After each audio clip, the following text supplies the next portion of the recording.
प्रिय भक्तों, अगर आप भी चाहते हैं कि आप शनि देव की कुदृष्टि से बचे रहें और आपको शनि देव की सिर्फ आशीर्वाद और असीम कृपा ही प्राप्त हो, तो आप इस महामंत्र का जाप अवश्य करें। इस मंत्र के नियमित 108 बार जाप करने से नकारात्मक ऊर्जा और बुरी शक्तियां समाप्त होती हैं। काला जादू, टोना टोटका और तंत्र बाधा, काला जादू, टोना टोटका और तंत्र बाधा का नाश होता है। व्यक्ति का तेज और आत्मविश्वास बढ़ता है और साथ ही शनि देव की कृपा से उसे अथाह धन की प्राप्ति होती है। इसलिए प्यारे भक्तों, आप इस महामंत्र का जाप अवश्य करें। जिस भी भक्त ने आज तक इस महामंत्र का जाप किया है, उसे सिर्फ शनि देव की असीम कृपा ही प्राप्त हुई है। इसलिए प्यारे भक्तों, आप इस महामंत्र का जाप अवश्य करें। यह मंत्र बहुत ही शक्तिशाली और प्रबल मंत्र है। इस मंत्र का प्रभाव तुरंत ही दिखाई देने लगता है और साथ ही आपका जीवन सुखद हो जाएगा। अगर आप शनि देव का आशीर्वाद प्राप्त करना चाहते हैं तो इस वीडियो को लाइक और चैनल को सब्सक्राइब जरूर कर दीजिए और कमेंट बॉक्स में जय शनि महाराज अवश्य लिख दीजिए। तो चलिए भक्तों, मंत्र का जाप करना प्रारंभ करते हैं। ओम ह्रीं सन शनैश्चराय सर्वदोष निवारणाय स्वाहा।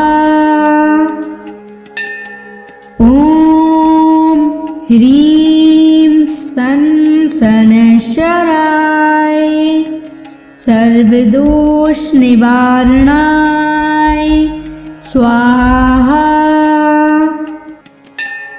ओम ह्रीं सन शनैश्चराय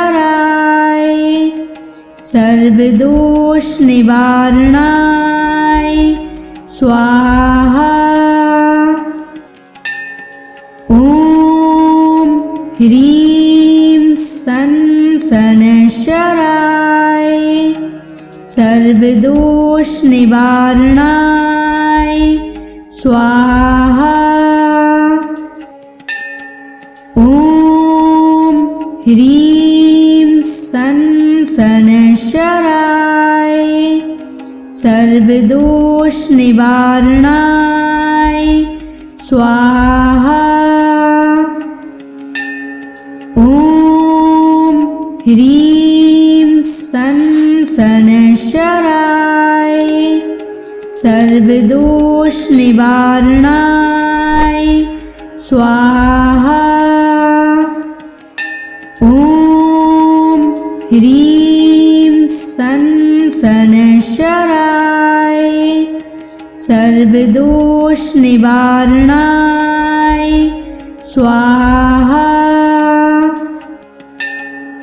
ओम ह्रीं सन शनैश्चराय सर्वदोष निवारणाय स्वाहा। ओम ह्रीं सन शनैश्चराय सर्वदोष निवारणाय स्वाहा। ओम ह्रीं सन शनैश्चराय सर्वदोष निवारणाय स्वाहा। ओम ह्रीं सन शनैश्चराय सर्वदोष निवारणाय स्वाहा। ओम ह्रीं सन शनैश्चराय सर्वदोष निवारणाय स्वाहा। ओम ह्रीं सन शनैश्चराय सर्वदोष निवारणाय स्वाहा। ओम ह्रीं सन शनैश्चराय सर्वदोष निवारणाय स्वाहा।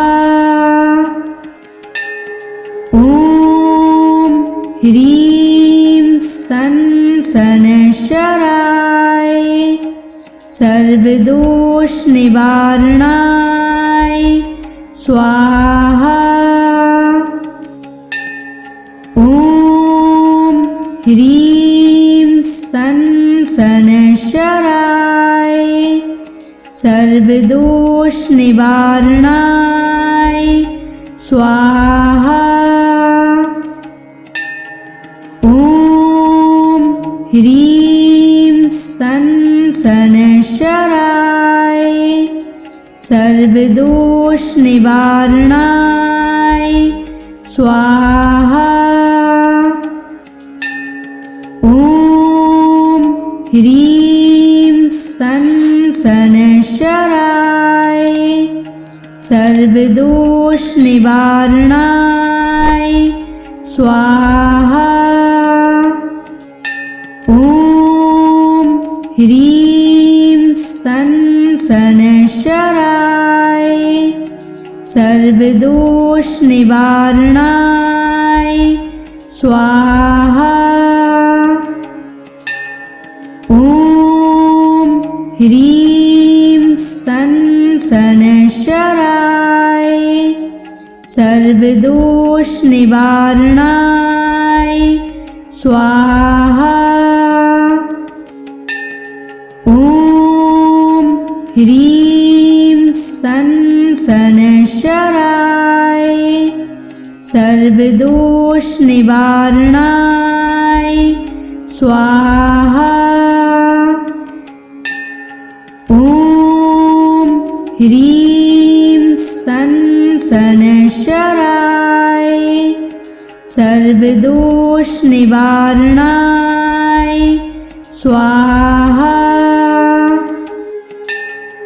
ॐ ह्रीं सन् शनैश्चराय सर्वदोषनिवारणाय स्वाहा। ॐ ह्रीं सन् शनैश्चराय सर्वदोषनिवारणाय स्वाहा। ॐ ह्रीं सन् शनैश्चराय सर्वदोषनिवारणाय स्वाहा। ॐ ह्रीं सन् शनैश्चराय सर्वदोषनिवारणाय स्वाहा। ॐ ह्रीं सन् शनैश्चराय सर्वदोषनिवारणाय स्वाहा। ॐ ह्रीं सन् शनैश्चराय सर्वदोषनिवारणाय स्वाहा। ॐ ह्रीं सन् शनैश्चराय सर्वदोषनिवारणाय स्वाहा। ॐ ह्रीं सन् शनैश्चराय सर्वदोषनिवारणाय स्वाहा। ॐ ह्रीं सन् शनैश्चराय सर्वदोषनिवारणाय स्वाहा। ॐ ह्रीं सन् शनैश्चराय सर्वदोषनिवारणाय स्वाहा। ॐ ह्रीं सन् सनशराय सर्वदोष निवारणाय स्वाहा। ॐ ह्रीं सनशराय सर्वदोष निवारणाय स्वाहा। ॐ ह्रीं सनशराय सर्वदोष निवारणाय स्वाहा। ॐ ह्रीं सनशराय सर्वदोष निवारणाय स्वाहा। ॐ ह्रीं सनशराय सर्वदोष निवारणाय स्वाहा। ॐ ह्रीं सनशराय सर्वदोष निवारणाय स्वाहा। ॐ ह्रीं सनशराय सर्वदोष निवारणाय स्वाहा। ॐ ह्रीं सनशराय सर्वदोष निवारणाय स्वाहा। ॐ ह्रीं सनशराय सर्वदोष निवारणाय स्वाहा। ॐ ह्रीं सनशराय सर्वदोष निवारणाय स्वाहा। ॐ ह्रीं सनशराय सर्वदोष निवारणाय स्वाहा। ॐ ह्रीं सनशराय सर्वदोष निवारणाय स्वाहा। ॐ ह्रीं सनशराय सर्वदोष निवारणाय स्वाहा। ॐ ह्रीं सनशराय सर्वदोष निवारणाय स्वाहा। ॐ ह्रीं सनशराय सर्वदोष निवारणाय स्वाहा। ॐ ह्रीं सनशराय सर्वदोष निवारणाय स्वाहा। ॐ ह्रीं सनशराय सर्वदोष निवारणाय स्वाहा। ॐ ह्रीं सनशराय सर्वदोष निवारणाय स्वाहा। ॐ ह्रीं सनशराय सर्वदोष निवारणाय स्वाहा। ह्रीं सन शनैश्चराय सर्वदोष निवारणाय स्वाहा। ॐ ह्रीं सन शनैश्चराय सर्वदोष निवारणाय स्वाहा। ॐ ह्रीं सन शनैश्चराय सर्वदोष निवारणाय स्वाहा। ॐ ह्रीं सन शनैश्चराय सर्वदोष निवारणाय स्वाहा। ॐ ह्रीं सन शनैश्चराय सर्वदोष निवारणाय स्वाहा। ॐ ह्रीं सन शनैश्चराय सर्वदोष निवारणाय स्वाहा। ॐ ह्रीं सन शनैश्चराय सर्वदोष निवारणाय स्वाहा।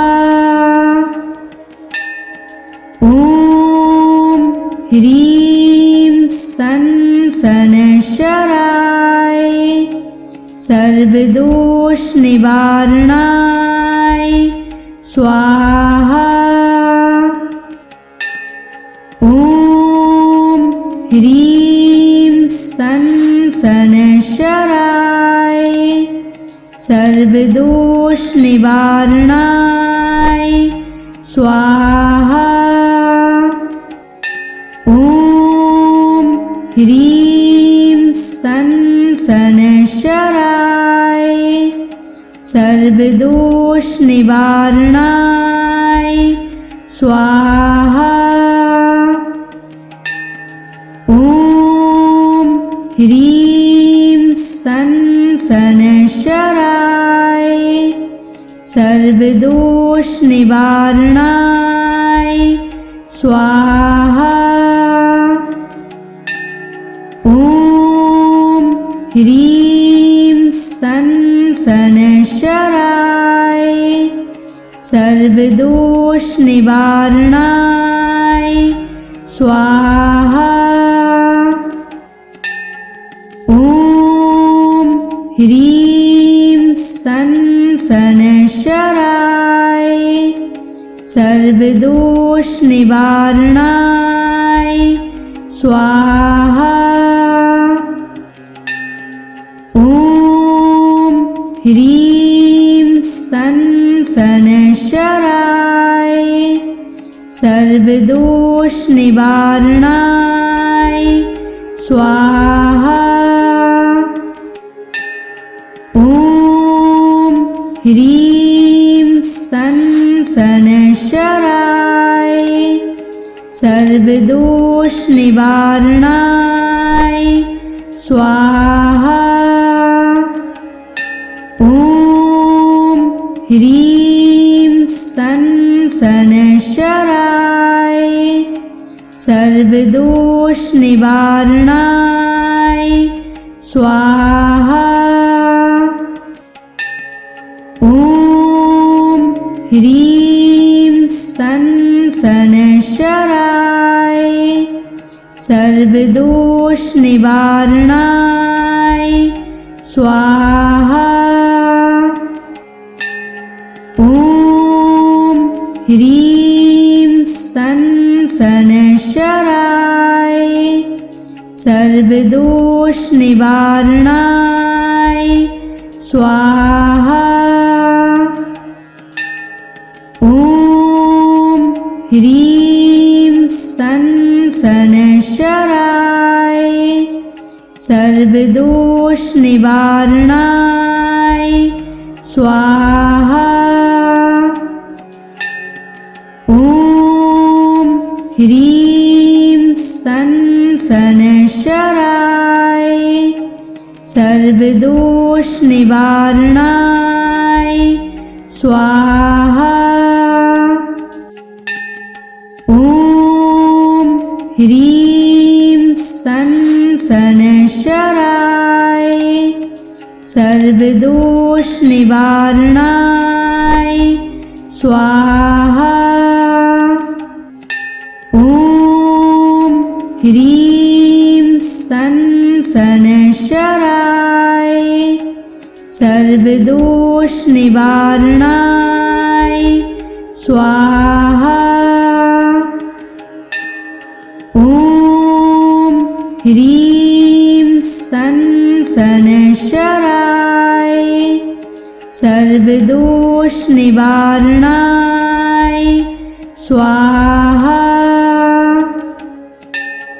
ॐ ह्रीं सं शनैश्चराय सर्वदोषनिवारणाय स्वाहा। ॐ ह्रीं सं शनैश्चराय सर्वदोषनिवारणाय स्वाहा। ॐ ह्रीं सं शनैश्चराय सर्वदोषनिवारणाय स्वाहा। ॐ ह्रीं सं शनैश्चराय सर्वदोषनिवारणाय स्वाहा। ॐ ह्रीं सं शनैश्चराय सर्वदोषनिवारणाय स्वाहा। ॐ ह्रीं सं शनैश्चराय सर्वदोषनिवारणाय स्वाहा। ॐ ह्रीं सं शनैश्चराय सर्वदोषनिवारणाय स्वाहा। ॐ ह्रीं सं शनैश्चराय सर्वदोषनिवारणाय स्वाहा। ॐ ह्रीं सं शनैश्चराय सर्वदोषनिवारणाय स्वाहा। ॐ ह्रीं सं शनैश्चराय सर्वदोषनिवारणाय स्वाहा।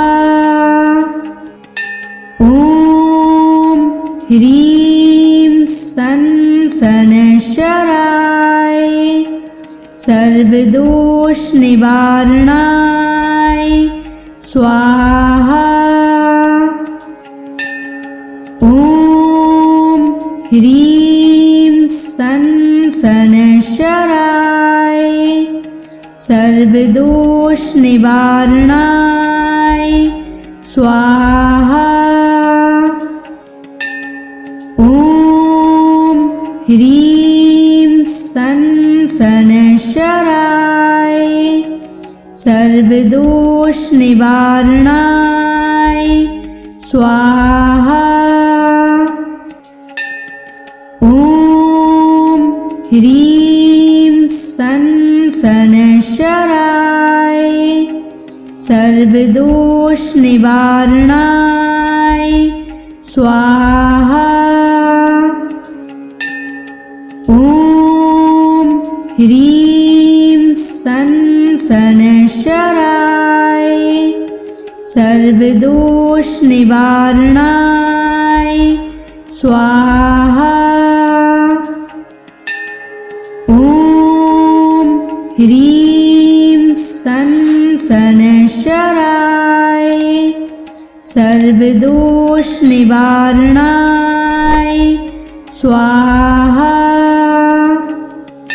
ॐ ह्रीं सं शनैश्चराय सर्वदोष निवारणाय स्वाहा।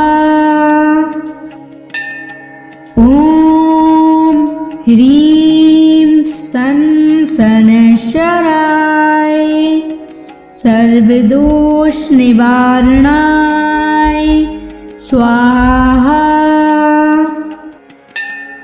ॐ ह्रीं सं शनैश्चराय सर्वदोष निवारणाय स्वाहा। ॐ ह्रीं सं शनैश्चराय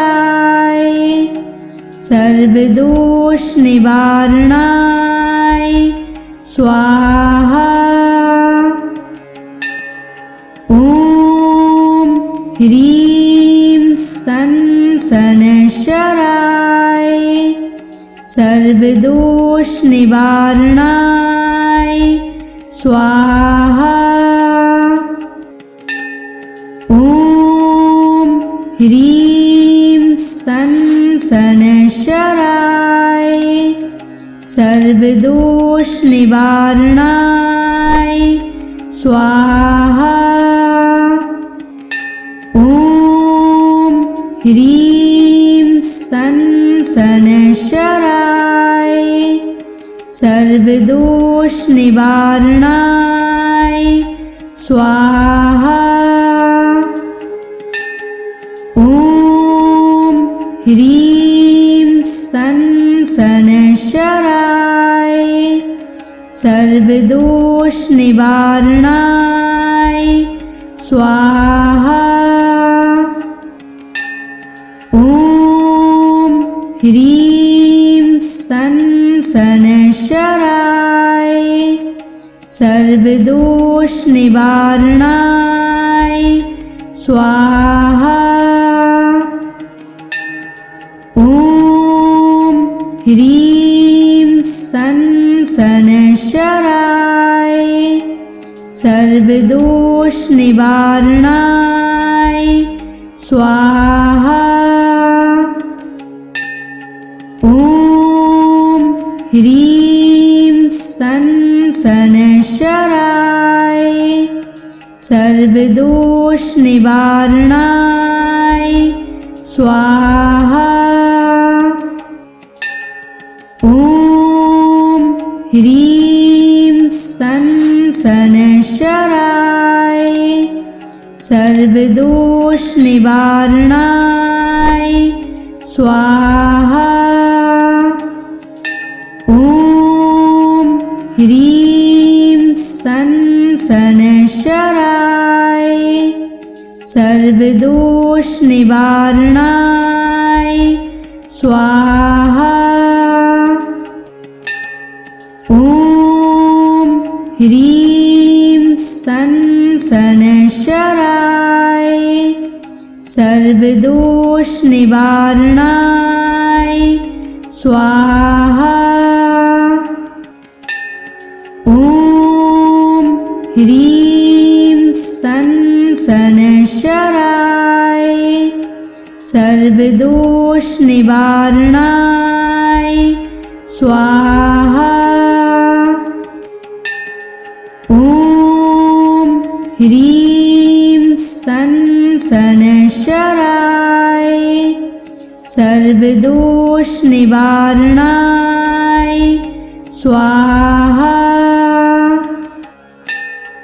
ॐ ह्रीं सं शनैश्चराय सर्वदोष निवारणाय स्वाहा। ॐ ह्रीं सन शनैश्चराय सर्वदोष निवारणाय स्वाहा। ॐ ह्रीं सन शनैश्चराय सर्वदोष निवारणाय स्वाहा। ॐ ह्रीं सन शनैश्चराय सर्वदोष निवारणाय स्वाहा। ॐ ह्रीं सन शनैश्चराय सर्वदोष निवारणाय स्वाहा। ॐ ह्रीं सन शनैश्चराय सर्वदोष निवारणाय स्वाहा। ॐ ह्रीं सन शनैश्चराय सर्वदोष निवारणाय स्वाहा।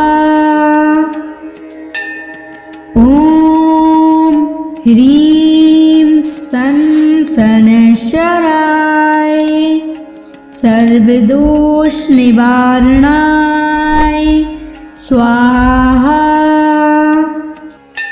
ॐ ह्रीं सन शनैश्चराय सर्वदोष निवारणाय स्वाहा। ॐ ह्रीं सन शनैश्चराय सर्वदोष निवारणाय स्वाहा। ॐ ह्रीं सन शनैश्चराय सर्वदोष निवारणाय स्वाहा। ॐ ह्रीं सन शनैश्चराय सर्वदोष निवारणाय स्वाहा। ॐ ह्रीं सन शनैश्चराय सर्वदोष निवारणाय स्वाहा। ॐ ह्रीं सन शनैश्चराय सर्वदोष निवारणाय स्वाहा।